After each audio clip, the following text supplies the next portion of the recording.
The content in this video is for educational and informational purposes only. The analysis and charts discussed are purely for learning and do not constitute financial or investment advice. Any trading or investing you choose to do is entirely at your own risk. I am not responsible for any losses or decisions you make based on this content. Always do your own research or consult a licensed financial advisor before making any investment decisions. Technical analysis का बहुत बड़ा हवा बना रखा है भैया। Technical analysis पता नहीं, टेक्निकल एनालिस्ट पता नहीं कितने बड़े एनालिस्ट हैं, और मैं ये टेक्निकल एनालिसिस बड़े आसान तरीके से आपको समझाने वाला हूं। देखिए, टेक्निकल एनालिसिस एक तरीके की हमारी ग्राफ बेस्ड स्टडी होती है। ग्राफ तो आपने करे ही होंगे 6th 7th या 9th 10th में, और सेम है ये भी एक तरीके के ग्राफ होते हैं। अब ये जो ग्राफ है ये जनरली 3 टाइप के होते हैं। कौन कौन से? लाइन चार्ट, बार चार्ट और कैंडलस्टिक चार्ट। अब तीनों चार्टों को मैं आपको समझाने जा रहा हूं। देखिए, सबसे पहले मैं बात करता हूं लाइन चार्ट की। लाइन चार्ट में क्या होता है? लाइन चार्ट में एक तो होता है हमारा टाइम स्केल और दूसरा होता है हमारा प्राइस स्केल। टाइम स्केल नीचे वाला है, ओके। प्राइस स्केल कभी कभी वो लेफ्ट हैंड साइड में भी हो जाता है, कभी कभी वो राइट हैंड साइड में भी हो जाता है। प्राइस स्केल का मतलब क्या है कि भैया जहां पे हमें प्राइस दिख रहे हैं कि ये 100 का 200 पे चला गया, 200 का 300 पे चला गया। और टाइम स्केल का मतलब क्या है? नीचे हमें डेट डिफाइन हो रही है कि भैया 20 तारीख से 25, 25 से 30, इस तरीके से हमें नीचे डेट डिफाइन होती है। अब लाइन चार्ट के अंदर सिंपल सी चीज होती है कि लाइन चार्ट में हम किसी भी स्टॉक का या किसी भी एसेट क्लास का सिर्फ क्लोजिंग प्राइस कंसीडर करते हैं। क्लोजिंग प्राइस का मतलब क्या है कि लाइन चार्ट इस तरीके से बनेगा और आपको दिखेगा कि भैया ये देखो, ये 100 से 110 पे बंद हो गया, 110 से 120 पे बंद हो गया, 130 पे बंद हो गया, 140 पे बंद हो गया। तो यहां पे कुछ ज्यादा रॉकेट साइंस नहीं है, ये सिर्फ क्लोजिंग प्राइस को कंसीडर करता है। Can you see? दूसरा होता है हमारा बार चार्ट। लाइन चार्ट में तो हम सिर्फ क्लोजिंग प्राइस को कंसीडर कर रहे थे, लेकिन बार चार्ट में हम ओपन प्राइस भी कंसीडर करते हैं, हाई पॉइंट भी और लो भी और क्लोज भी। और बार हमारा बनता कैसे? बार वो बार नहीं जो आप जहां आपका ध्यान जा रहा है, ये बार हमारा ये इस तरीके का होता है। थोड़ा सा ध्यान देखिए कि बार में लेफ्ट हैंड साइड में हमारा ओपन है, राइट हैंड साइड में हमारा क्लोज है, और जो हाई है वो हमारा हाई और ये जो लो पॉइंट है ये हमारा लो। तो बार दिखता है ऐसा, और इन्हीं बार पे बनता है हमारा proper bar chart, open, high, low और क्लोज। बार चार्ट में एक चीज ध्यान रखने की है कि open will always be on the left hand side. यहां के केस में तो क्या है कि भैया नीचे खुला था और ये ऊपर बंद हुआ। ऐसा भी हो सकता है कि भैया ऊपर खुले और नीचे बंद हुए, लेकिन open will always be on the left hand side और closing will always be on the right hand side. तीसरा होता है हमारा कैंडलस्टिक चार्ट। अब कैंडलस्टिक चार्ट के बारे में बताने से पहले मैं आपको थोड़ा सा कैंडलस्टिक की हिस्ट्री बताना चाहूंगा। कैंडलस्टिक स्टडी ये जापान में स्टडी होती थी। जापान में कई सालों से स्टडी होती थी, लेकिन जैसे वर्ल्ड वॉर 2 के बाद अमेरिका ने जापान पे टेक ओवर किया, तो जापान में उन्होंने देखा कि वे जापान के लोग चावलों के प्राइसेस को प्रिडिक्ट करने के लिए इस कैंडलस्टिक स्टडी को यूज करते हैं। और गोरों की, इन अंग्रेजों की एक खास बात है क्या कि इनको जहां से भी जो भी कोई काम की चीज मिलती है ये शर्माते नहीं है, बस इनको पता होना चाहिए कि भैया ये काम की चीज है। तो उन्हें लगा कि भैया जो हम बार चार्ट यूज करते हैं उससे बेटर तो कैंडलस्टिक है। अब कैंडल की भी क्या होता है? कैंडल भी हमारी बार के तरीके से हमें यही रिप्रेजेंट करती है कि भैया ओपन, हाई, लो और क्लोज। लेकिन कैंडल की कई टाइप्स होती हैं। पहले मैं आपको कैंडल की 2 बेसिक टाइप बताऊंगा। बेसिक टाइप कौन कौन सी है? एक होती है व्हाइट कैंडल, एक होती है ब्लैक कैंडल। व्हाइट कैंडल का मतलब क्या है कि जहां प्राइसेस नीचे खुले और ऊपर बंद हो, और ब्लैक कैंडल का मतलब क्या है? जहां प्राइसेस ऊपर खुले और नीचे बंद हो। लाइक इन दिस केस कि यहां पे ये हमारी व्हाइट कैंडल है। व्हाइट कैंडल ओपन हुई है 100 पे, क्लोज हुई है 110 पे, लेकिन लो मारा है 95 का और हाई मारा है 115 का। सो ये हमारी व्हाइट कैंडल है कि जहां पे नीचे खुली और ऊपर बंद हो। सेम वे इसका अपोजिट कि भैया ओपन हुआ है 110 पे, क्लोज हुआ है हमारा 100 पे, लो मारा है 95 का और हाई मारा है 115 का। अब पहले तो ये यूज होती थी हमारी व्हाइट और ब्लैक कैंडल, लेकिन जैसे ही कलर्स वगैरह यूज होने स्टार्ट हो गई कंप्यूटर में, फिर इनकी जगह ले ली है भैया रेड और ग्रीन कैंडल ने। अब जो ये व्हाइट कैंडल है ये तो कहलाती है हमारी ग्रीन कैंडल। अब ये जो ब्लैक कैंडल है ये कहलाती है हमारी रेड कैंडल। कहने का मतलब क्या है कि जो प्राइस नीचे खुले ऊपर बंद हो वो तो होगी हमारी ग्रीन कैंडल, और जो प्राइस हमारी ऊपर खुले और नीचे बंद हो वो कहलाएगी हमारी रेड कैंडल। देखिए स्टार्टिंग में तो आप ये ग्रीन और रेड कैंडल का प्रॉपर तरीके से यूज कर सकते हैं, लेकिन later on once you become a successful trader, उसके बाद शायद आप इन कलर्स का यूज ना भी करें और शायद आपको एक कलर आपके खिलाफ भी आपके जाने लग जाए। कैसे? देखिए, कलर के साथ हमारी साइकोलॉजी बिल्ड होती है। साइकोलॉजी कैसे? देखिए, जहां जहां आपको रेड निशान दिखता है या रेड कलर दिखता है, तो कहीं ना कहीं आपके अंदर एक डर की भावना आ जाती है। सो ऐसा भी होगा फ्यूचर में कि भैया प्राइसेस नीचे जा रहे हैं और आपको खरीदना है, लेकिन आप रेड कैंडल देखते देखते आपको डर लगने लग जाएगा, अरे भैया रेड कैंडल बन रही है तो थोड़ा दूर हट जाए। क्यों? क्योंकि आपकी साइकोलॉजी में क्या है कि रेड लाइट दिखी तो रुक जाए। अगर कहीं बम है तो बम की अगर कोई डिफ्यूज करना है तो सबसे पहले कौन सी तार काटेंगे? कौन सी? Red candle.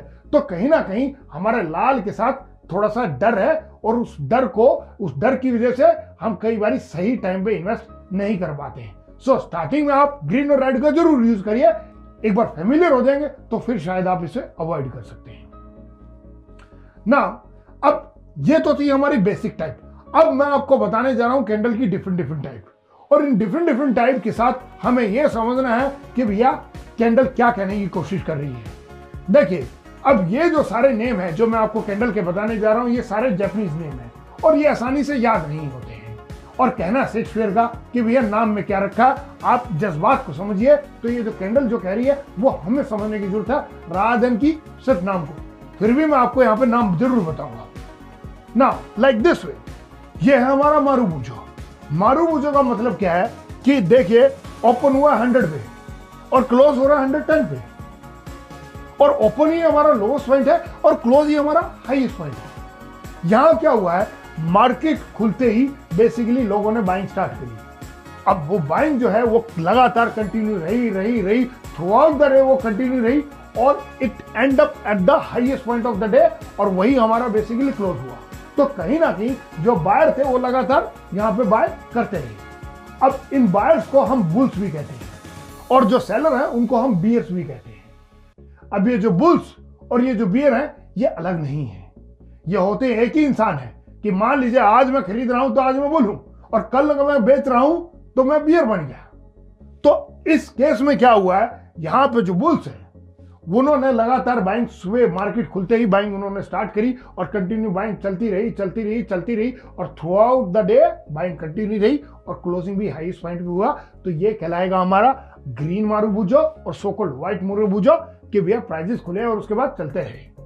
100 पे खुला था, 110 पे बंद हुआ है और वही उसका क्लोजिंग प्राइस है। दूसरा आता है हमारा ब्लैक मारुबुजो और या फिर रेड मारुबुजो। इस रेड मारुबुजो के साथ क्या है कि भैया मार्केट खुली है 110 पे या कोई स्टॉक खुला 110 पे और वहीं से सेलिंग स्टार्ट हुई है और खुलते ही सेलिंग कंटिन्यू रही। तो इसका मतलब क्या रहा, बियर्स कंप्लीटली डोमिनेट रहे हैं और डोमिनेट रहे और क्लोज भी लोएस्ट पॉइंट पे हुआ। तो कहीं ना कहीं बियर्स अल्टीमेटली विनर रहे। तो ये हमारा बन गया रेड मारुबुजो और यहां पे कौन जीता, ये बियर जीते। तो ग्रीन मारुबुजो में हमारे बुल्स डोमिनेट किया, रेड मारुबुजो में हमारे बियर्स ने डोमिनेट किया। तो ये था हमारा marubozu. I hope you understand. अब हम जाते हैं अगली कैंडल पे। अगली कैंडल है हमारी डोजी का मतलब है अनसर्टेनिटी। क्यों, थोड़ा सा समझने की जरूरत है कि प्राइस ओपन हुआ 105 पे, 110 का उसने हाई मारा और 100 का उसने लो मारा, मतलब ओपन भी 105 पे और क्लोज भी 105 पे। तो भैया बुल्स ने भी जोर मारा और बियर्स ने भी जोर मारा, लेकिन कहीं दाल गल नहीं पाई। और क्योंकि दाल नहीं गल पाई तो इसका मतलब क्या, ना भैया बुल्स के अंदर इतना जोर था कि प्राइसेस को ऊपर लेके जाए और ना बियर्स के अंदर इतना जोर था कि वो नीचे ले गए। अल्टीमेटली क्या हुआ, अल्टीमेटली ना तो बुल्स जीते ना बियर जीते और प्राइसेस वहीं की वहीं क्लोज हो गया। तो ये बन जाती है हमारी डोजी, और डोजी का मतलब होता है अनसर्टेनिटी, पता नहीं है क्या होगा। अब ये डोजी भी कई टाइप की होती है। ये है हमारी dragon fly doji. Dragon fly doji में क्या हुआ है, ओपन हुआ हमारा 110 पे, हाईएस्ट पॉइंट भी हमारा 110 में और क्लोज भी हमारा 110 में, लेकिन लो मार के गया 100 पे। अब लो मारने का मतलब क्या है, देखिए मार्केट खुली है 110 पे या स्टॉक खुला 110 पे, 110 पे खुलने के बाद बियर्स ने उसे डोमिनेट करना स्टार्ट किया और बियर्स क्या किया, बियर्स प्राइसेस को ड्रैग करके 100 तक ले गए। लेकिन जब भी बुल्स को होश आया कि भैया ये कहां जा रहा है प्राइस, और बुल्स ने जोर लगा के प्राइसेस को बाय करना स्टार्ट किया, बाय करते गए और बुल्स ने प्राइसेस को दोबारा से ओपन पे ले आए, ओपन के पॉइंट पे ले आए और वहीं जाके बेसिकली क्लोज हुआ। तो अल्टीमेटली यहां विनर कौन रहा? अल्टीमेटली तो यहां बुल्स ही रहे ना। कैसे? थोड़ा समझिएगा, जैसे एक रस्से खींचने वाला गेम नहीं होता कि एक साइड कोई और ले जाता है, एक साइड कोई और ले जाता है, लेकिन अल्टीमेटली जिसके साइड में रहेगा रस्सा तो वही विनर रहेगा ना। तो सेम है यहाँ पे अल्टीमेटली कौन लेके गया? अल्टीमेटली लेके गए हैं बुल्स। तो यहाँ पे ये जो साइन है इस कैंडल का, ड्रैगन फ्लाई का, वो थोड़ा बुलिश साइन है, मतलब कि थोड़ा पॉजिटिव साइन है। फिर आती है हमारी ग्रेवस्टोन डोजी। जैसी हमारी ड्रैगन फ्लाई डोजी थी उसी का अपोजिट मान लीजिए। अपोजिट कैसे? कि यहाँ पे 100 का ओपन है, 100 का लो है और 100 का ही क्लोज है, लेकिन हाई मार गया है 110 का। तो ऐसे केस में क्या है कि मार्केट या स्टॉक खुलता है 100 पे और बुल्स प्राइसेस को ऊपर लेके जा रहे हैं, लेके गए भी, लेकिन फिर बीएस को होश आता कह रहे भैया कहीं ज्यादा ऊपर चला जाए, इसको खींचो वापस। और उन्होंने खींचा और खींचा तो बेसिकली अल्टीमेटली उसको खींच के कहां ले आए? 100 पे ले आए। तो अल्टीमेटली यहां विनर कौन रहा? यहां पे रहा bear. So what we need to understand कि भैया यहां पे अल्टीमेटली कौन विनर रह रहा है। क्लियर है? अब मैं आपको दूसरी कैंडल टाइप बताने जा रहा हूं, वो है हमारी हैमर। हैमर क्या है? थोड़ा सा देखिएगा कि भैया ओपन हुआ है 110 पे, लो मार के आया 100 का, लेकिन क्लोज हुआ 115 पे। 110 पे ओपन, 100 का लो, 115 का हाई और 115 का ही क्लोज। यहां क्या हुआ है?